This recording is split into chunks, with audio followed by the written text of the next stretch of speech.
And today we're going to look at how Padre Pio knew Cardinal Mindszenty. It's an incredible story and concerns a huge scandal that took place at that time.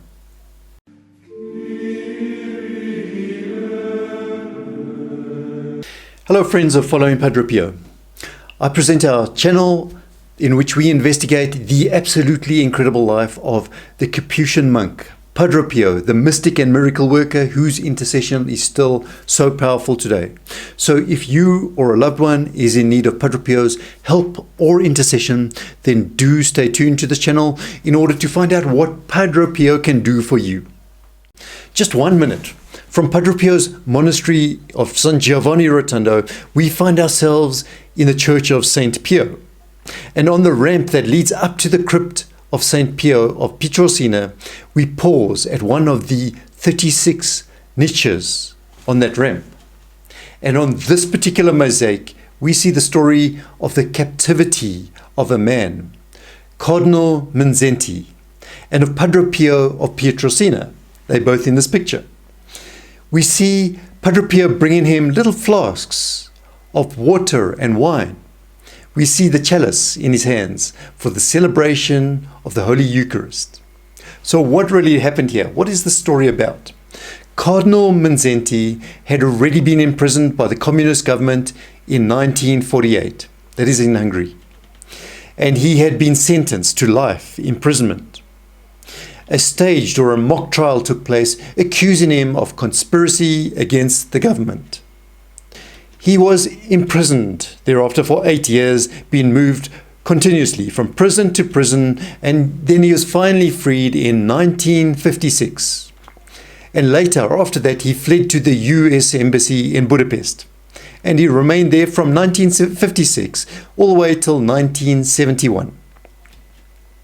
And then in 1973, Pope Paul VI removed Cardinal Mindszenty from his office as Archbishop of Esztergom.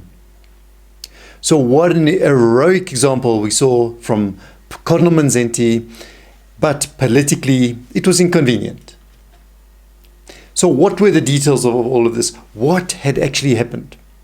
Well, this whole story had in fact been considered during the canonization process of Padre Pio.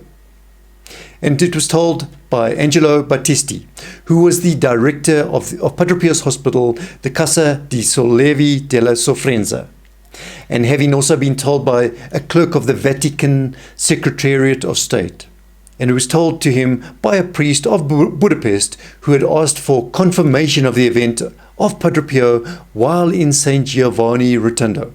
So we must just see the story below that confirms this. Now this priest recounted this scene of the visit of Padre Pio to Cardinal Mindszenty, in which while the stigmatist Capuchin was still in St. Giovanni Rotondo, he somehow brought bread and wine into the prison cell of Cardinal Mindszenty to celebrate Holy Mass. So how did he do that?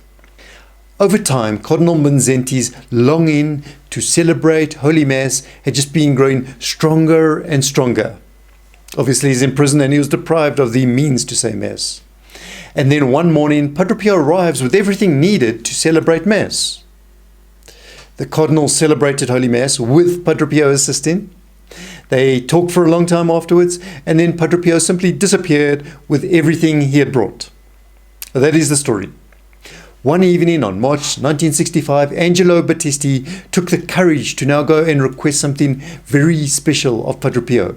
But first, he took the precaution of asking another priest, "If I ask Padre Pio something like this, will he not be angry with me?" He took courage then. That evening, he went to Padre Pio and asked him, "Well, did Cardinal Mindszenty recognize you?" After an initial annoyed reaction from Padre Pio, he received this detailed answer. "What is this? We saw each other and talked to each other. Do you think he did not recognize me?" And that was the confirmation of Padre Pio's bilocation to Cardinal Mindszenty. He had never left the monastery. Later, Padre Pio added, "This is how bad it was. The devil is ugly, but they had reduced him, Cardinal Mindszenty, to something even uglier than the devil. It shows the hatred that system had for him, had for the church.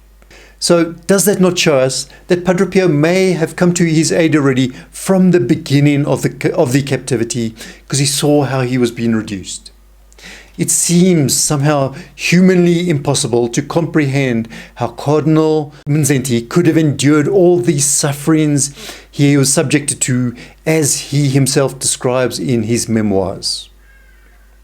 And as he was saying goodbye to Battisti, Padre Pio added, "Do not forget to pray, dear Angelo, for this great example of faith who suffered so much for the Church."